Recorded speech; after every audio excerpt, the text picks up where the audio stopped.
Hello, everyone. Thanks for coming. Tonight, we're going to talk a little bit about how the sales quote, the HVAC20 free quote sales process is working. It is working. Big sigh of relief. Jason and Jason are really enjoying it. Our black belts, Reedie, Ronnie, and Austin, are giving me lots of feedback. They're starting to actually lean in. Some of the things that Jason Cecil has sort of sanded the rough edges. I'm getting feedback from Ronnie anyway. He's like, oh, some pretty good tips. Changing the order of how you build your packages so that you're putting the installation improvements in front of the equipment is really helpful, and that's going to be pushed out to one of the next software updates so that you don't have to do it backwards. But having to go and go backwards if somebody over I'm getting feedback, so I'm muting you, Jason. Having to go backwards and take better equipment away from people because they can no longer afford it because they want fresh air and better filtration, and maybe they need to do some duct modifications. It's sort of a bummer for everybody. Mm-hmm. So that's a really good improvement. And right now we're just going to hone these best practices further and further and smooth it out. The other thing that we decided we need in the meantime is this load calculation tool that Nate and a bunch of the guys worked on. And Ken, you're in there right now. So will you highlight square footage? Sure. So this is a really easy likely load range calculator so that people, until likely load range is automated in the software, what people have been doing is they've been going to their own load calculation software and entering multiple load calcs, one with a high infiltration, one with a low infiltration. And then they've been getting high load for heating and cooling, and then low load for heating and cooling, and using that for load range. This is actually, I think this is a nice way to do that really easily, so people don't have to learn to do load calcs who aren't doing load calcs. And what you're seeing here is a house of 1,850 square foot with a heating design temperature of 6 degrees and a cooling design temperature of 93 degrees. And if you pick the house, it's either 1-story or 2-story, and it's either with a basement, with a crawl space, or on a slab. Mm-hmm.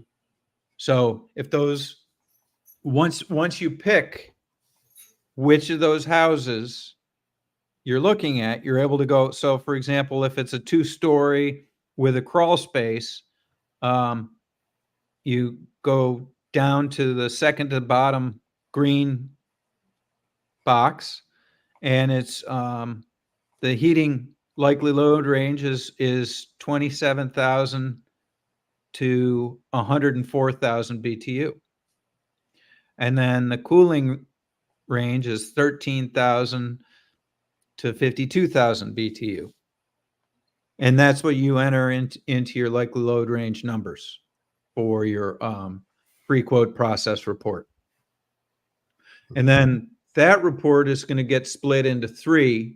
It'll show on the left-hand side, it'll show good house, good tight house. And on the middle, it'll be mediocre average house. and then on the right hand side in the red, it'll show a bad or leaky house load.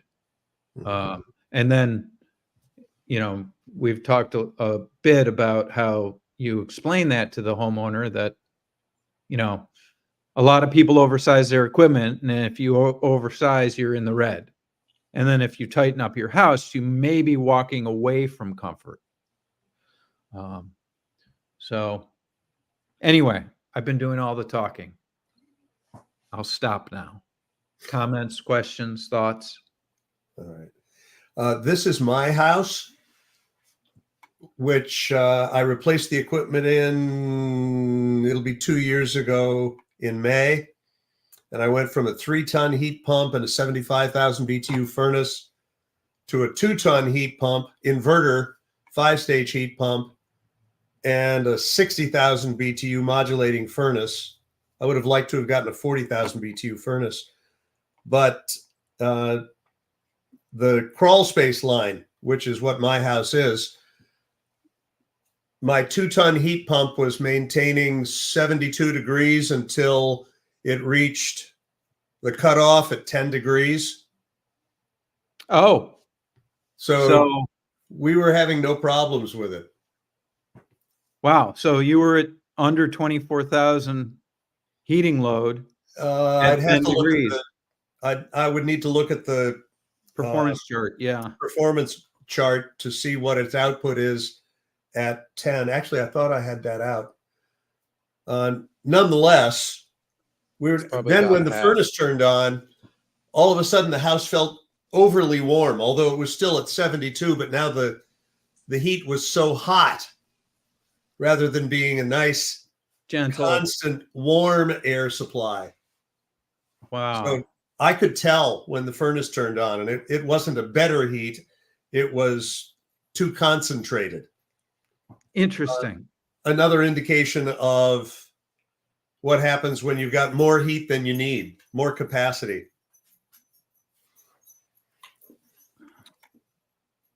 I wonder if Does anybody else want to offer information on their house? And I can put that in. I can enter it. We'll see where your house turns out.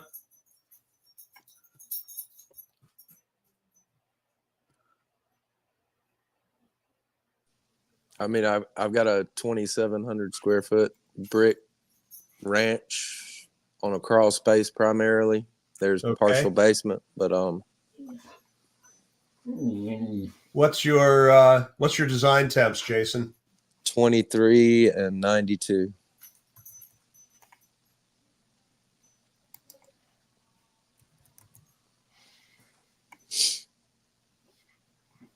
And you say you're essentially on a crawl space. That didn't change much. Yeah.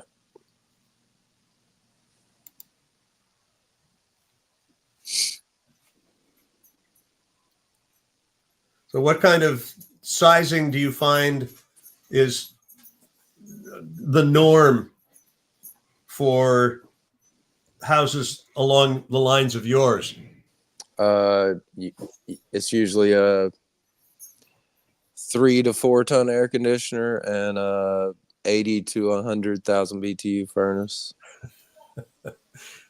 That's what you're finding in the houses? That's not what you're putting in. No, that's not what I'm putting in. Okay. That's what's usually in them. Yeah. Oh, yeah.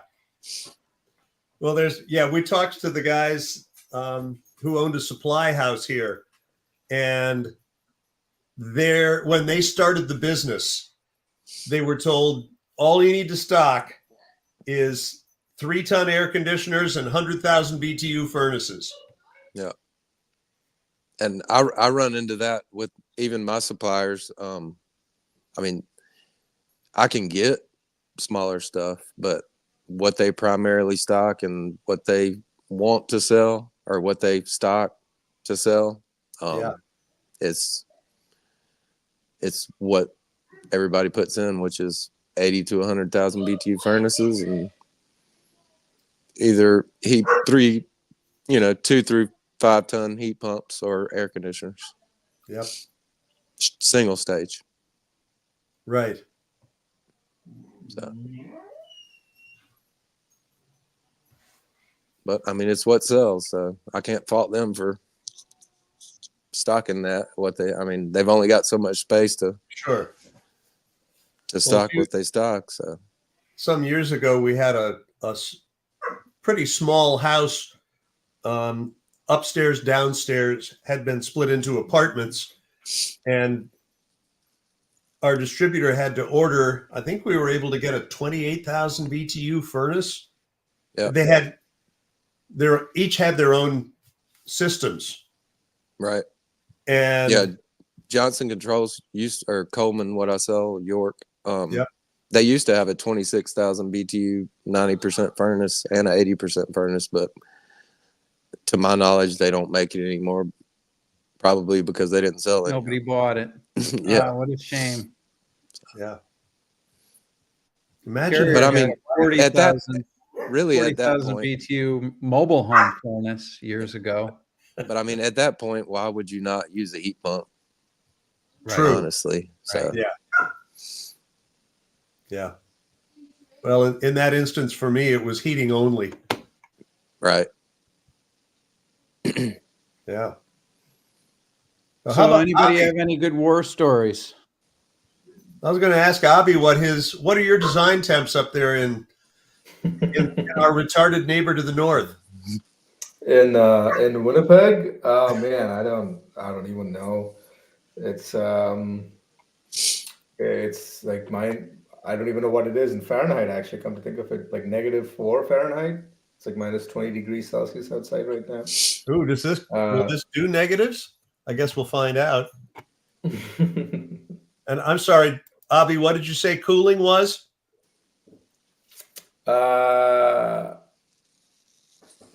Let me see. Cooling design temperature, it gets up to what is it in Fahrenheit? I don't know, like 105 No way. Seriously, Canada? Fahrenheit. It's Fahrenheit. probably like 82 Fahrenheit. Your design temperature is not your high. Not your high, it's your design temperature, but Okay, yeah, 80 sounds about right. but you get a pretty long day in the summertime, so it might get You pretty do, hot. yeah. We are quite far up north. Actually, let me look this up. I'm sorry, gentlemen. I don't know this off the top of my head, and I should. That's okay. I- But Canada's hot, and they get humid in July and August. They do, yeah. I've been in southern Ontario, so having entered those with a 2,700 square foot house, Yikes. It's a pretty big range. yeah. I'm gonna undo what you did because I think you slipped the zip code over the. Oh, you're right. You might have to undo I it. got it. Okay. Okay. Hit undo a couple of times. I'll just go back into those two boxes. So did you come up with this Excel spreadsheet, Ken? Hit the undo button a bunch of times because you're gonna have a hard time getting back to where you were. Is that going to take me to the right place? Control Z. Control thank you. Z. Keep going. There you go. Okay. All right. Thanks for pointing Yeah, that so out. it's -30 to +30 is the design temp. So 86 Fahrenheit and Negative 30. Celsius. Sorry, Celsius. what's that? Like almost zero. Yeah. Or All right. no. Well, you gave me a -4 Minus before. 22. That was fun to do. Let's see how that works.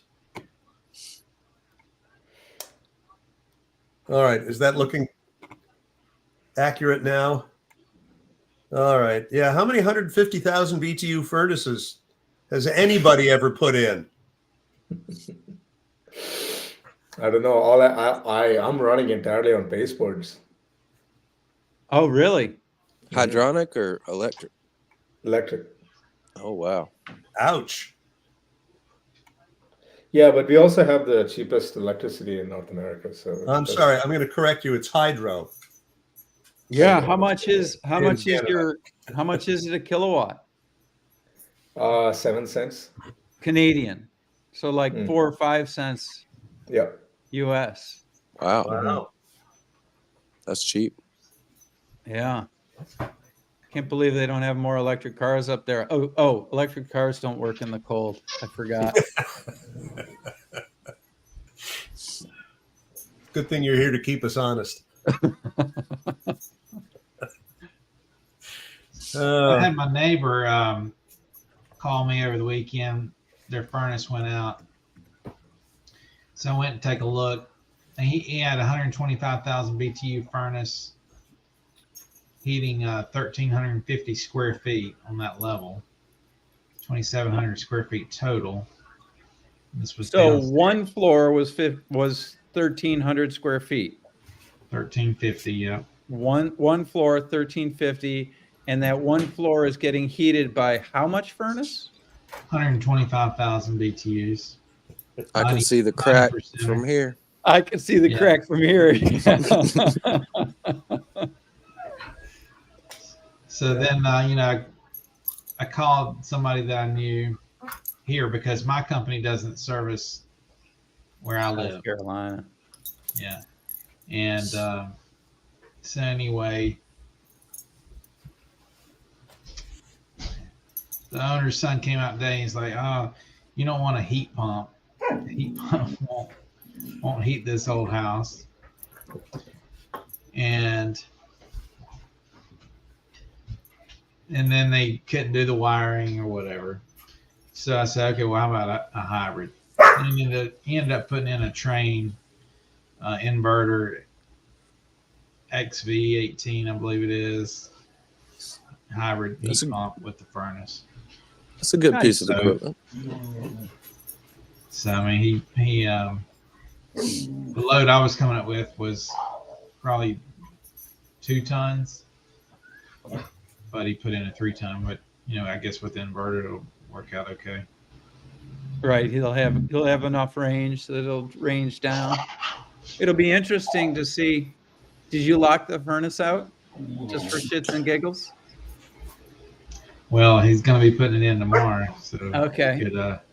I could do that. He wouldn't Yeah. ever know. Yeah, find So, out if it carries.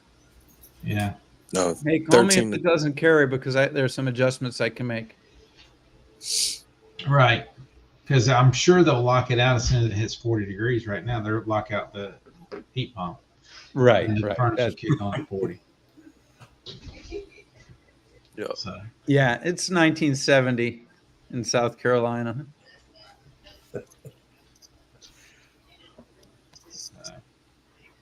Wow. So you didn't have any trouble helping the neighbor, even though the son-in-law, knows more about HVAC than you do. right. Right. So they completely changed what they were offering, and he basically said that he's never sold anything that big before, that expensive before. Did he throw you a bone? I'm still waiting on that, but no. At least Okay. buy you a six Right. pack or something. He's like, you must be looking for efficiency. I said, no, I think he's looking for comfort. Well, that's the way to go. Downsize. What's the payback on that? He said, I don't know, probably 6 or 7 years. Like, really? Yeah, What's 6 the or math like 7, that work 7, out? 60 or 70. Yeah. What's the payback on a better piece of equipment that actually does what you want it to do? Never. Or right away. I guess it depends. Mm-hmm. I don't know. I mean, these guys have a different approach. I've seen a trend where the guys are worried about future service calls. He didn't want to get a phone call when it's 100 degrees out and somebody doesn't have AC or doesn't think it keeps up. It's like, Or doesn't. And The you just- main thing is not being able to source the part quickly where I would have a basic part on the truck that I could fix it. Where a inverter board, I'm going to have to order it more than likely, and they're going to be out for a few days. But I mean, that's where everything's going, so it's not a huge deal. I mean, proprietary parts have been around for a while, and There's no stopping it. It's Right. here. You better get ready to have that equipment on the truck Yeah, I don't know about that, but yeah, or that somewhere readily available. right. I mean, suppliers should have it, but a lot of Right. them don't. A lot of them don't because they don't. Like we were talking about earlier, that's not the equipment they stock for the most part. So People haven't been selling the equipment, so why stock the parts to fix. Yeah, parts to fix equipment that hasn't been selling? So you better start selling it. If you sell a lot of it, pretty yeah. soon it's Then going to make sense. yeah, and I mean that's where it's going. It's just a matter of time before. Well, and it gives you so much versatility too, because as we see from these load ranges, Yeah, you know, if you get a piece of equipment that can cover worst case, but also range down to a good part of the average right. heating or cooling equipment per day, like Ken was Yep. saying, it got so cold that the furnace went on and the heat pump went off. And man, that furnace put out too many BTUs too quickly. It It wasn't was comfortable. it was a blast of heat instead of the gentle warming air That they've been used to. Now, that's another thing that people used to say about heat pumps is, oh, they blow cold air on you. And we have never experienced cold air with our inverter heat pump. Okay. I'm not aware that it's running. I know it is, but I don't feel anything, which is the way it should be. You just Yeah. feel comfortable. You don't think about it. Yeah. If you think about your thermostat, it was done wrong. Yeah. Yeah, some years ago we replaced a system for a customer. That's because we'd worked on what they had at their old house, then they built a new one, and had us install the equipment there. And the compliment that she gave us is, I used to have to go to the thermostat. If I was going to go to a different place in the house, I would have to go adjust the thermostat. She said, now I don't even think about it anymore. I just set it and I haven't even looked at it for days or weeks. That's awesome. So satisfying to hear that from clients. Yes. I will say though, Ted, that it is incredible how persistent habits are, because I've talked to, or in particular bad habits, because I've talked to people who recently switched to heat pumps, particularly for heating, who still want to and feel incomplete if they don't turn the thermostat down a couple of degrees at night, or turn it up a couple of degrees in the morning, or turn it up in the winters and then turn it down in the summer. So how do you deal with customers like that, or what advice do you give people? Well, that's a good question. I think. Well, what do you guys think? I mean, there's a lot of things that homeowners have in their mind that are bad because they've never lived with a proper HVAC system, proper duct system, proper distribution, proper sized equipment. So a lot of people, like, if they don't hear it or they don't see the curtains blowing when it comes on, then they think that something's wrong. And I'll ask them, I'm like, well, what's the temperature in the house? It's 70 degrees. What do you have it set at? 70 degrees. But I don't hear it running, or stuff like that. And it's like, how do you even answer that? Because I mean, I think the thing is You want me to come over and make it noisy? Right. And I've had to do that before. But I think You put a little plastic thing in the fan so it goes. yeah, some bicycle cart or something. Right. Exactly. But I think that's what Free Quote does a good job of, is being upfront and having those discussions about what to expect, Expectations the in equipment. advance. Yeah, I so like that. Yeah, so I think if they're not using a huge setback, like if it's just a couple of degrees, Mhm. then you let them do what feels good. You want to warn them that if they go too deep in a setback, then there's going to be recovery. And if they go too deep into a setback, surfaces are going to get cold. And so they're going to have comfort issues when they come home and sit in a cold couch. Or take Yep. the approach of asking them why they changed their temperatures so drastically before. Get them to think about what led to that habit. And I'll add that we do set our heating temperature back 3 degrees at night just for sleeping comfort. And the heat pump was still able to recover even as before it hit 10 degrees and turned off. We could go from 69 at night to 72 in the morning. The heat pump had the capacity for it. Right, and his backup is furnace rather than resistance, Yes. so he would know if that was kicking over. Like if you have a straight heat pump, you might not know that the resistance strips are staging on with the heat pump to accelerate the recovery Yeah. until you get the power bill. until you get the power bill. Right. And really, you got to It's let not people used. operate their stuff how they want to operate it. Yeah. Mm-hmm. Education is Yeah. the answer. Yeah. But that's a great question, Abhi, because I think it's one that a lot of us have run into and will continue to run into.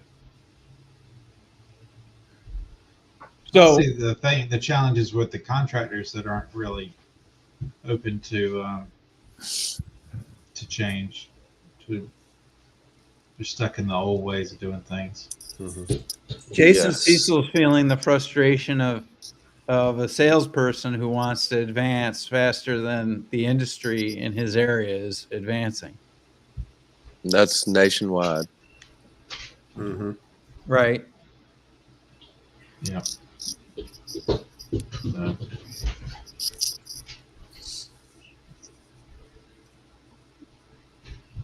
Well, that raises a question. Oftentimes, it's the younger ones who are bringing in new ideas. But if we don't have younger ones coming into the trades, they're not coming with those ideas. Mm-hmm. Right. Yeah. So Tom is saying this about San Francisco. San Francisco is sort of an interesting marketplace, I think, too, because if they've got natural gas there, natural gas might be pretty attractive next to their electric rates. So I don't know how you convince people, even though they're the perfect climate for heat pumps. I don't know how you convince them to move away from gas. Is San Francisco a heating dominant climate or cooling? Yeah, heating dominant. Oh, okay. It doesn't really get a whole lot of cooling because of the Pacific. So, Well, if you could get a 28,000 BTU furnace, chances are your ductwork would be the right size. Or a 40,000 modulating, Yeah. or 2-stage even. Mm-hmm. But I mean, or a So- wall furnace. so Ted- Jason Trammell, have you thought much more about your first free quote process project? I worked on it a little bit this morning. I'm going back tomorrow afternoon, and I've got I printed out the free quote report. I got it in front of me just so just in case I have technical difficulties again. Great. But I think, yeah, I can't believe how expensive my high end equipment is compared to the mid tier equipment. Yeah, like It's evolution. yeah, I mean it's a significant bump. And Feels good to offer it and Yeah. let them choose, doesn't it? Without any. Yeah.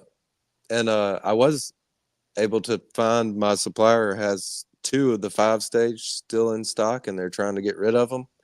They Wow. didn't. Johnson Controls didn't rate it with the SEER 2 rating or whatever, so it's 16 SEER basically. But I don't think.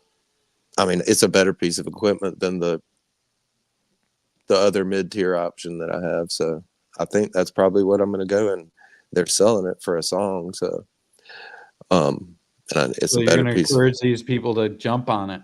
I think I am. Yeah, they've got 2 of them left. So, and Yeah, that'd be a winner. Going to probably do that, and with a 2-stage variable speed furnace, or that's what I'm thinking. I'm going to let them decide on what they want, but And they could do it straight heat pump. they could, yeah. And But you said that it's 5, 10, 15 on the strip. Yep. And that'll stage.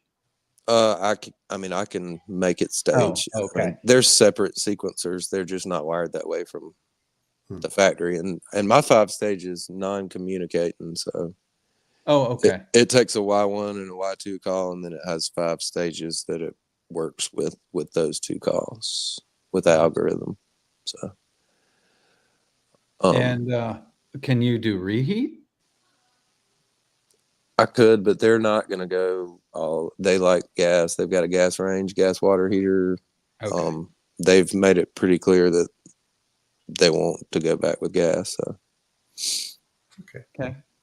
That's fine. Sell them a heat pump now. Next time they buy equipment, they'll go all electric. Potentially, or yeah, they'll get used to the heat pump. Hopefully, it'll last long enough to where it won't be you. Yeah, right. We'll see about that. I've said that many times before. I cake mastic on there and like, I won't be the one taking this off. And there I am beating with a screwdriver to get to the screws. Yeah. God, who is the ass who put all this kooky on here? Yep. Right. So, Jason, did they find the smiley faces helpful for identifying features? He hasn't gotten to that part. I hadn't gotten to that part. No, I was. He has to build it. Okay. I really hadn't built it. I had a really basic template, but my main issue was I couldn't get my computer to work, so I had to run Free Quote on my iPhone, and it won't let you do all that stuff. So, but I'm going back tomorrow, and I'm going to go over all that, and we'll decide on the equipment. I mean, we pretty much, in my mind, narrowed it down to what I just spoke about: 2-stage heat pump or the 5-stage heat pump with a 2-stage gas furnace and some duct some pretty significant duct modifications. So it'll be a good job. Nice. Hopefully I go in there and they're like, let's do the $40,000 one, and we'll see what happens. Oh my God! If your first HVAC20 FQP is 40 grand, yeah, everybody's gonna say, yeah. The only people that use that are these weirdos that just hit home runs all the time. Right. I don't foresee that happening, but you never know. I mean, if you don't ask, you don't know. So if you don't offer it, yep, they can't. They're not going to buy it if you don't offer it, right? Right. Jason Cecil. So tell me, what happened today? Does it feel like that's opening up an opportunity for you to work with somebody in South Carolina? Because I know it's bothered you that you haven't had a contractor in South Carolina you could work with. Yeah, no, not really. Didn't help. Okay. Just I guess because, we'll talk about that more yeah, after the stream. right. That's too bad. Yeah. Yeah. Uh, So, well, does anybody have anything to say about likely load range, the calculator? I liked it. I used it on this free quote, this spreadsheet that Ted sent me, and it was good. I think the range was a little wider than I was expecting, but I mean, it is what it is. So maybe it's the 95th percentile instead of the 90th percentile. It was meant to be, Well, I mean, initially right. just Vague. vague. Yeah. Because I mean, like a 0.25 to 1 is going to be like a really tight house, and on retrofits, Right. you're not really going to see. You're going to very Yeah, rare on- see that. On a 1970 house, you're not going to see a 0.25 to 1 No. unless it's been gut remodeled and spray foamed or something. Yeah. So Yeah.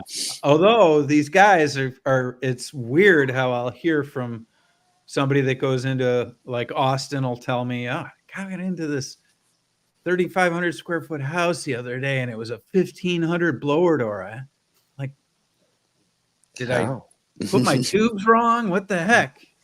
right, You know, so they're out there. right, These really nicely tight built houses are out there. And a lot of times they have their own problems, particularly Yeah. if the equipment's oversized. They'll have real moisture problems if they're tight. Yeah. Oh yeah, I went in back in the summer. There's this whole it's like townhouses on the lake, and I walked in they all have 5-ton train single stage heat pumps, and they're 3 stories and one or like a basement that's like Drive-in or something. no, the basement's like half underground and half Okay. daylight, and then On the middle side. floor the middle floor has a garage and then some living area, and then upstairs has bedrooms. Well, I walk in the base. Well, the guy called and he said that I have some serious like mold or humidity issues in the basement. And I walk, and that's where the equipment is, in an equipment room. And I walked in there, and like literally, there was like black fuzzy stuff growing on all the sheetrock in the entire basement. Oh boy. And it was only because really the only problem I found with the equipment was it was a little bit low on refrigerant and the airflow was set too high, so it wasn't dehumidifying at all. But same time, the place probably 2.5 ton load maybe, Right. and it's got 5 tons that runs for 3 minutes and then shuts off and doesn't do any dehumidification. So I optimized it the best I could, but it really needs a dehumidifier. Do you know what came of it? He doesn't. It's just like a vacation house, but he can't use it because of the issues. So it was towards the end of the year. It was probably like September. So I did the best I could with it, and then it got cooler out, and I hadn't followed up, but I'm sure I'll deal with that. Sounds like he's going to have to remove the drywall. Yeah, I would think so. I mean, it's going to be, yeah. Remediation of the basement, at least. Yeah, and I mean, the equipment really needs, it needs to be changed out. Yeah. How old is the equipment? It's like 7 or 8 years old. The whole subdivision, whatever you want to call it. There's probably 100 of these townhouses. There's 3 separate units in each building, and then they're stacked in there on the lake, and I'm sure they're all the same. You're going to have to do magnetic cards that you attach to the inside of every mailbox. Right. Yeah. But the middle unit doesn't need any air conditioning. Yes. But I mean, that's the norm. Is builders, HVAC contractors, everybody just throws in bigger. Well, I've never done it, but I've read online that some contractors charge by the ton. Yep.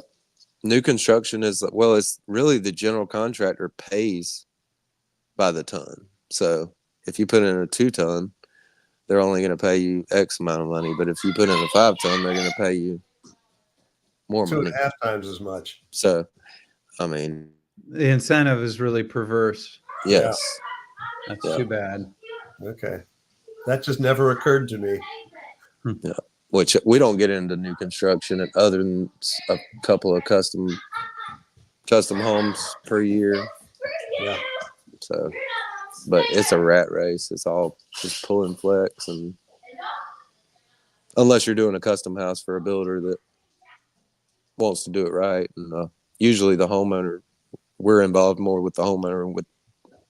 We're brought in by the GC, but we also deal with the homeowner versus interact with the homeowner. Yep. Yeah, to see what they want, but we're like these tract homes and stuff, it's all the builder wanting the cheapest guy and paying by the ton Mm-hmm. for ductwork and equipment. And a lot of times from what I understand, they buy the GC buys Goodman stuff and pays the guys to throw it in there. I wonder if this process could be modified so that the home builders could use it with the homeowner. First, maybe. If they could offer more than single stage and have the homeowner decline and document that the homeowner declined, Right. that could really help them in a situation where these homeowners, Yeah. But I think a lot of the really bad stuff that goes on is in, like, we're talking like Ryan Homes and Mungo Homes. the really big builders, that are throwing up these houses, and they're not gonna. No, they don't have time. They're not gonna do it. No. But they're I could see custom home general contractors doing something like that because they're building, multi-million-dollar custom house or whatever. So, right. most times they want to get everything right because they're only They don't building. want pissed off clients. Yeah, they're only building 1 or 2 houses, and they're relying on referrals to continue that. So it could be helpful in that aspect. Okay, well, we came to an end for tonight. Don't go anywhere. I'm just going to end the stream because I think nobody seems to have questions about the free quote likely load range calculator. So we'll go to the after party early. Everybody good with that? Yep. Yeah. Thanks for tuning in, everybody. Thanks for tuning in, everyone. See you next week. See ya.